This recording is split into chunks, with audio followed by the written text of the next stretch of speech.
अब क्वेश्चन यह है कि क्या जीरोस हमेशा एक्स एक्सिस पर ही होंगे क्या, वाई पर नहीं हो सकते क्या?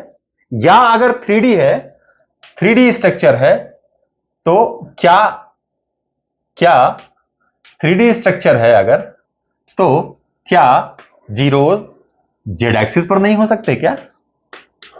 क्वेश्चन है, और ये क्वेश्चन आपके दिमाग में आना चाहिए। इस क्वेश्चन का आंसर हम लोग फाइंड करेंगे। चलिए ये देखते हैं।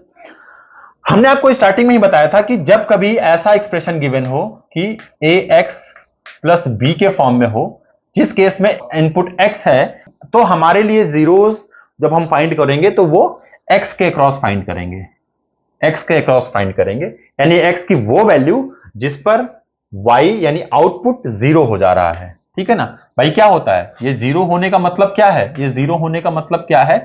ये वाई जीरो हो रहा है। वाई जीरो होने का मतलब हम एक्स एक्सिस की बात कर रहे हैं। किसकी बात कर रहे हैं? एक्स एक्सिस की बात कर रहे हैं। Correct, very good. तो अगर हम एक्स एक्सिस की बात कर रहे हैं तो इसका मतलब कि एक्स की जिन जिन वैल्यूज के लिए वाई की वैल्यू जीरो हो रही है वही उस पॉलिनोमियल का जीरो कहलाता है। करेक्ट। लेकिन जब कभी फंक्शन ऐसा हो जाए x is equals to a y plus b, इस केस में इनपुट ये y हो गया, तो आउटपुट हमें अब x एक्सिस के क्रॉस मिलेगा। इसका मतलब कि अब हम ये कहेंगे कि भाई अब y की किस वैल्यू के लिए ये वाला पॉलिनोमियल जीरो हो रहा है, तब x क्या हो जाएगा? ये तो जीरो हो जाएगा। ठीक है, और x जीरो हो जाएगा, इसका मतलब हम बात कर रहे हैं इस y एक्सिस की। x is equal to zero कहां होता है? y एक्सिस पे। और y is equal to zero कहां होता है? x एक्सिस पे। तो जब हमारा इनपुट x के फॉर्म में होगा तो हम x एक्सिस की बात करेंगे कि x एक्सिस पर वो पॉलिनोमियल कहां कहां कट कर रहा है, वो हमारे लिए जीरो का काम करेगा।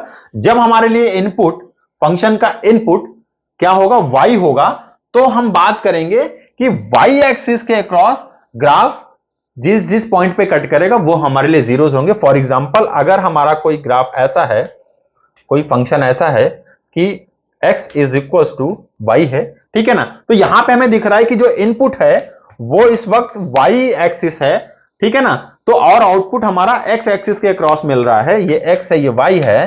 तो इस केस में हमें ये देखना है कि ये वाला जो लाइन है इसने y एक्सिस को कहां कट किया है, ये वो पॉइंट है, ये हमारे लिए जीरोस का काम करेगा। अब ये वाला पॉइंट जीरो के लिए नहीं रहेगा। जैसे आपने देखा था जब x इनपुट था तो y पे जब कट कर रहा था तो उससे हमें कोई टेंशन नहीं थी, कोई लेना देना नहीं था, हमने सिर्फ x पे चेक करना था। इस केस में क्योंकि इनपुट हमारा y है, इसलिए अब हम y पर उस पॉइंट को चेक करेंगे जहां पर ये पूरा का पूरा पॉलिनोमियल जीरो हो जाएगा। करेक्ट, ये समझ में आ गया आपको? इसी तरीके से जब z के अक्रॉस बात की जाएगी तो z एक्सिस पर भी जीरो मिल सकता है। इसका मतलब कि x, y और z किसी एक्सिस पे भी हमारा जीरो हो सकता है। वो डिपेंड करता है कि हमने इनपुट किस एक्सिस के अक्रॉस लिया है और आउटपुट किस एक्सिस के अक्रॉस हम चाहते हैं। करेक्ट। जनरली आपको इसी फॉर्म में मिलेगा, इनपुट x होगा और आउटपुट y होगा। और सिर्फ आपके 10th क्लास में ही नहीं, इन जनरल आप जब तक मैथमेटिक्स पढ़ेंगे ये आपको इसी फॉर्म में इन जनरल दिखेगा।